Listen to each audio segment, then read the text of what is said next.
तो ऐसे बेकार कार्डबोर्ड तो ऑनलाइन शॉपिंग में आते ही रहते होंगे। तो दोस्तों निहाज़ किचन मिला में आप सबका बहुत बहुत स्वागत है। और ऐसे ही बेकार कार्टून या फिर कार्ड बॉक्स यदि आपके घर पर आते हैं, यदि आप ऑनलाइन शॉपिंग करते हैं तो ज़रूर पड़े होंगे। तो चलिए आज इससे हम कुछ बहुत ही इंटरेस्टिंग सा बनाते हैं। उसी के साथ यदि आपके घर पर पुराने गमले या फिर कोई पेंट बॉक्स वगैरह पड़े हुए हैं तो इसका भी हम इसमें यूज़ करने वाले हैं।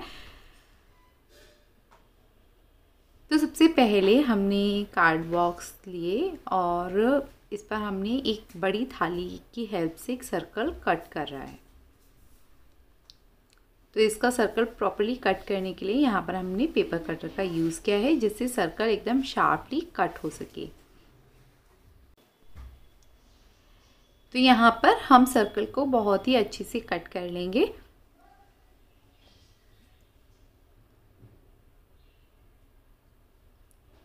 यदि आपके पास पेपर कटर नहीं है तो ऐसे में आप एक शार्प नाइफ की हेल्प से भी इसको इजीली कट कर सकते हैं।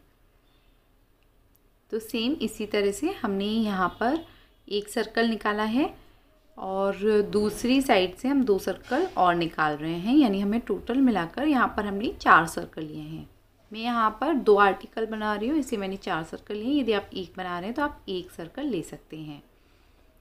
ये थोड़ा मजबूत हो जाए इसलिए यहाँ पर 2 सर्कल चिपकाएंगे।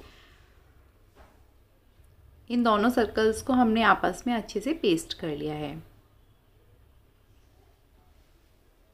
पेस्ट करने के लिए आप किसी भी ग्लू का यूज़ कर सकते हैं, क्योंकि ये एक पेपर बेस्ड कार्ड बॉक्स होते हैं तो ये इजीली चिपक जाते हैं।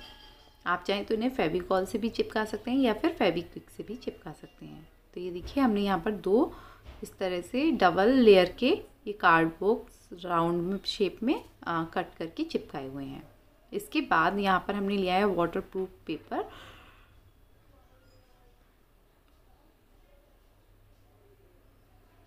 तो इससे भी हम दोनों साइड से चिपका रहे हैं।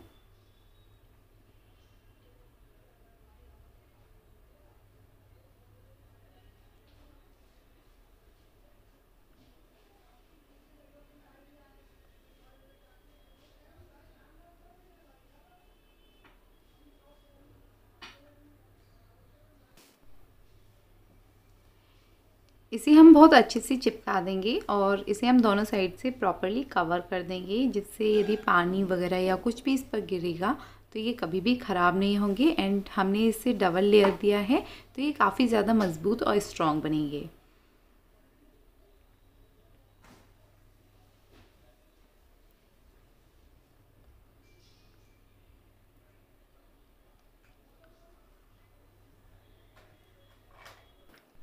साइड के राउंड्स को प्रॉपर्ली चिपकाने के लिए हम छोटे छोटे कट लगाएंगे और इसको पेस्ट कर देंगे।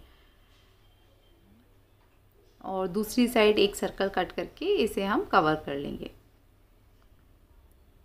यदि आपके पास वाटरप्रूफ इस तरह का पेपर नहीं है तो जो घर पर पुराने टेबल मैट पड़े होते हैं या फिर पॉलीथिन वाले जो मैट्स पड़े होते हैं, आप उसको पेस्ट कर सकते हैं।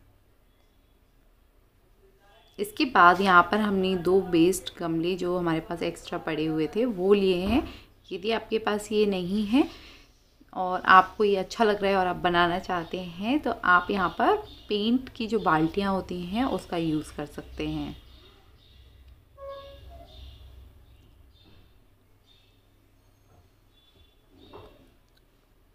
खाली पेंट की बाल्टियों को पहले अच्छे से क्लीन कर लें और थिनर की हेल्प से उसका सारा का सारा पेंट रिमूव कर दें। उसके बाद हम यहाँ पर एक बहुत ही सिंपल सा ड्राइंग दे रहे हैं इस पर।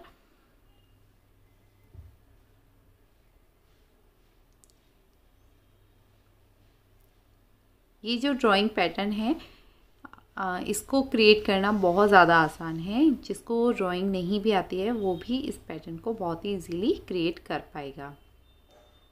तो इस पर जो राउंड शेप है वो प्रॉपर आए तो आप एक धागे की हेल्प से इस पर एक राउंड का शेप क्रिएट कर सकते हैं।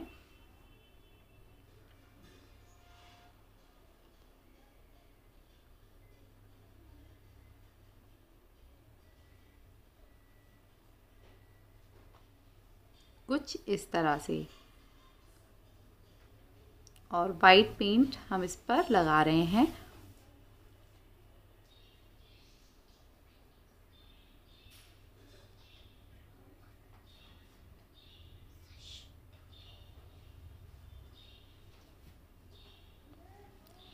इस पेंटिंग को यदि आप करना चाहें आप किसी भी ऑब्जेक्ट पर कर सकते हैं, ये बहुत ज़्यादा खूबसूरत लगती है। बस एक बार आपको इसे ध्यान से देखने की ज़रूरत है कि ये किस तरह से की गई है। इसे करना बहुत ज़्यादा आसान है और ये बहुत ही सिंपल पैटर्न है।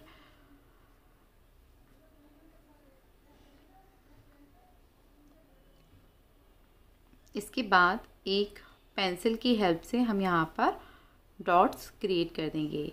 यानी आपको एक पेंसिल लेना है जो बच्चों का पेंसिल होता है, और इसके बैक साइड से हम यहाँ पर प्रॉपर्ली डॉट्स क्रिएट कर रहे हैं।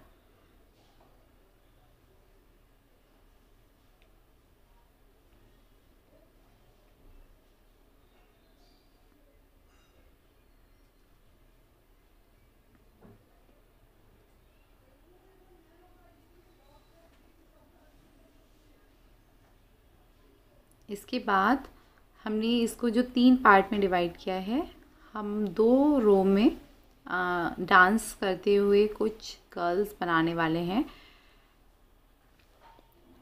तो यहाँ पर हम बड़े बड़े राउंड बीच वाले एरिया पर लगाएंगे।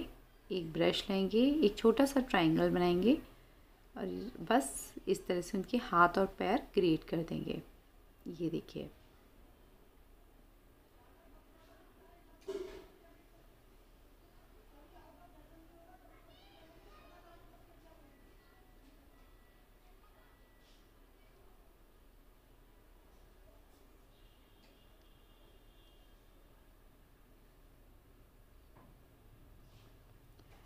तो इस तरह से ये पेंटिंग बनकर रेडी हो जाएगी। अब बस हम ऊपर जो हमने इसके कार्डबोर्ड के बॉक्स रेडी किए थे उसको हम पेस्ट कर देंगे। इसे पेस्ट करने के लिए आप फेविक्विक का ही यूज़ करें, तो ये बहुत ही अच्छे से यहाँ पर फिक्स हो जाते हैं। और ये देखिए बनने के बाद कितने अच्छे लग रहे हैं। ये छोटे छोटे से स्टूल, इन्हें आप प्लांट्स रखने के लिए या फिर साइड में रखने के लिए यूज़ कर सकते हैं।